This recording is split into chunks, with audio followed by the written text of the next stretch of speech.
بسم الله الرحمن الرحيم. أنا العقيد الحقوقي عرفات رشيد الحمود، وهذه هويتي.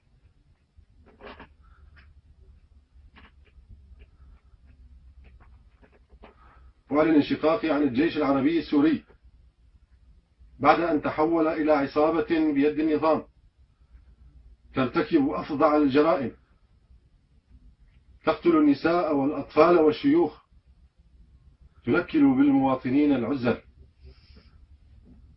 وأعلن التحاقي بصفوف الجيش السوري الحر.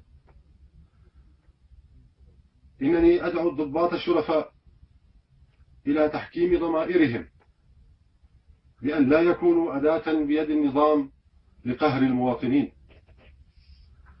أدعوهم لأن يكونوا صادقين مع أنفسهم في انشقاقهم عن هذا النظام، لأن التاريخ لن يرحم المقصرين، وإن النظام ساقط لا محالة، وإن يد العدالة ستطال القتلة والمسيئين، والله ولي التوفيق.